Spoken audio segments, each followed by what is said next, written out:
ప్రభుకి స్తోత్రం. యేసుక్రీస్తు నామమున మీకు వందనాలు. దయచేసి ఈ వీడియోను మొదటి నుండి చివరి వరకు వినాలని ప్రభు పేరట కోరుకుంటున్నాను. ఈరోజు అనేక మంది రోగంతో బాధపడడం, నానావిధ రోగాల చేత పీడింపబడుతున్నారు. వ్యసనాక్రాంతులుగాను వ్యాధులు అనుభవిస్తూ ఉన్నారు. మరియు కొద్దిమంది అనేక వైద్యుల చేత ఎన్నో తిప్పలు పడి కలిగినదంతా ధనాన్ని ఖర్చు పెట్టుకొని ప్రయోజనం లేక దుఃఖపడుతూ ఉన్నారు. మరియు కొద్దిమంది అయితే ఆ రోగం చేత అనేక విధాలుగా బాధపడుతూ నలిగిపోతూ గాయపరచబడుతూ ఉన్నారు. దయచేసి వీడియోను మొదటి నుండి చివరి వరకు వినండి. ప్రభువు మిమ్మల్ని స్వస్థపరచగలిగిన శక్తి కలిగిన దేవుడు మన మధ్యలో ఉన్నాడు. ఈ మాటల ద్వారా దేవుడు నీ జీవితాల్లో అంగీకరిస్తే ప్రభు నీ విశ్వాసమే నిన్ను స్వస్థపరుస్తుంది. కావున వీడియో నచ్చినట్లయితే లైక్ చేయండి, కామెంట్లో మీ అభిప్రాయాలు తెలియజేయండి. మళ్ళా మీ చుట్టూ కానీ మీ గృహంలో కానీ రోగంతో వ్యాధులతో ఉండే వాళ్ళకు ఈ వీడియోను షేర్ చేయండి, సబ్స్క్రైబ్ చేసుకోండి, ఫాలో కండి. ఈ వీడియోల ద్వారా మీరు ఎంతగానో ప్రయోజనకరమైన విషయాలు కనుక దాచుకోకుండా బహిరంగంగా ఏంటేంటనో తెలియచేస్తున్నాను. దయచేసి వీడియో విందాము. దయచేసి మిస్ చేసుకోవద్దండి. చివరి వరకు వింటే దీని ద్వారా మీకు మేలులు జరుగుతాయి. దేవుడు మీకు ఏ రోగంతో ఉన్నా నీ మాట వినుట వలన నీకు విశ్వాసం కలుగుతుంది. నీ విశ్వాసమే నిన్ను స్వస్థపరుస్తుంది. రాయబడిన మాట లూకాసు వార్త 5వ అధ్యాయం 12 నుండి 16 వరకు. ఆయన ఒక పట్టణంలో ఉన్నప్పుడు ఇదిగో కుష్ఠరోగముతో నిండిన ఒక మనుష్యుడు ఉన్నాడు. ఈరోజు దయచేసి ఆ పట్టణంలో కుష్ఠరోగముతో నిండిన ఒక మనుష్యుడు ఉన్నాడు. అనగా కుష్ఠరోగంతో నిండిన మనుషుడు ఏం చేశాడో తెలుసా? యేసును చూచి సాగిలపడ్డాడు. అతను చేసిన విషయం ఏమిటంటే ఆ రోగముతో నిండినటువంటి మనుషుడు మొదట యేసును చూశాడు, యేసు వైపు చూశాడు, యేసును ఆశ్రయించాడు. మళ్ళీ ఆయన ఎదుట సాగిలపడ్డాడు, తన్ను తాను తగ్గించుకున్నాడు, దీనుడుగా ఉన్నాడు. ఆయన ఎదుట వంగినాడు, లోబడ్డాడు, సాగిలపడ్డాడు.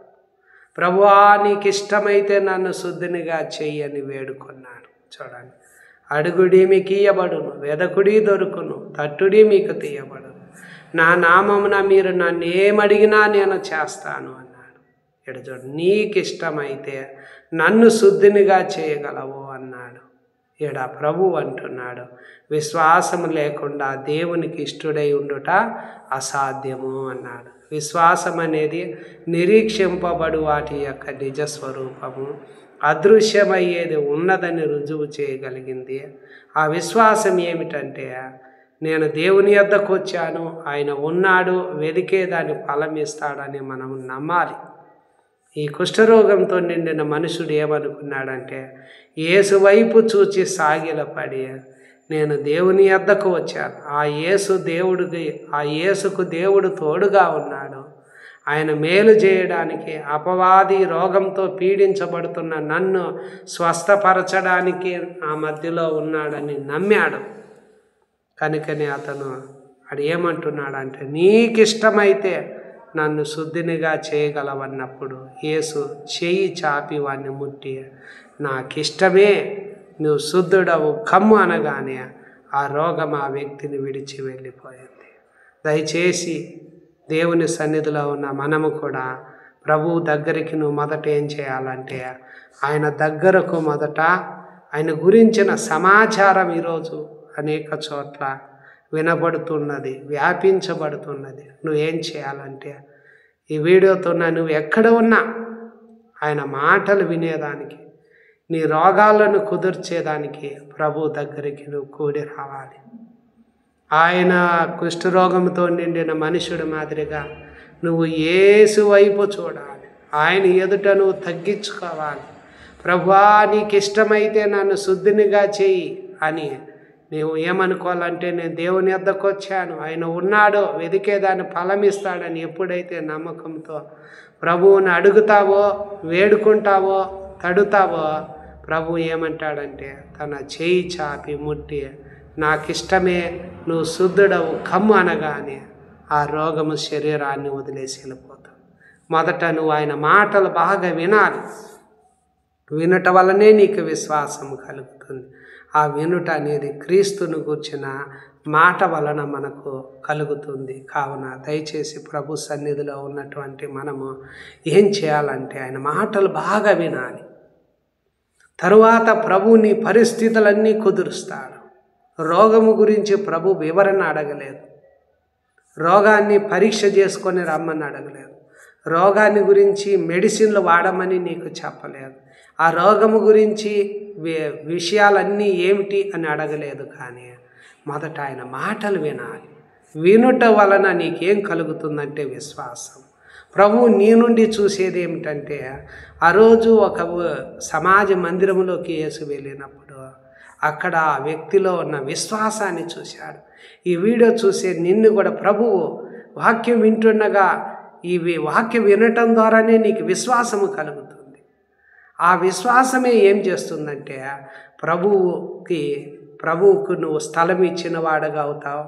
ప్రభువు నీ దగ్గరకు రావడానికి మార్గాన్ని నువ్వు సిద్ధపరుస్తున్నావు, త్రోవను సరళం చేస్తున్నావు.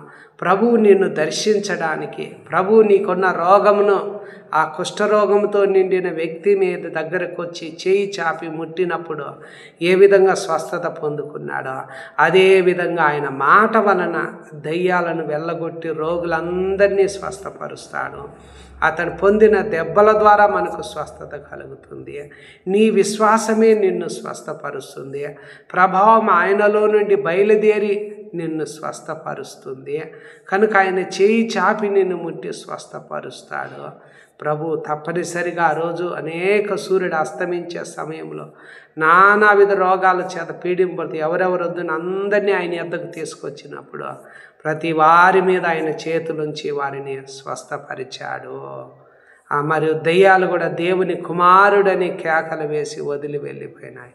అదేవిధంగా ప్రభు దగ్గర నువ్వు ఆయన మాటలు వింటుండగా నీ రోగాల నుండి ప్రభు నిన్ను కుదురుస్తాడు. కనుక నువ్వు ఏం చేయాలంటే ప్రార్థన చేయాలి, ప్రభు సన్నిధిలో అడగాలి.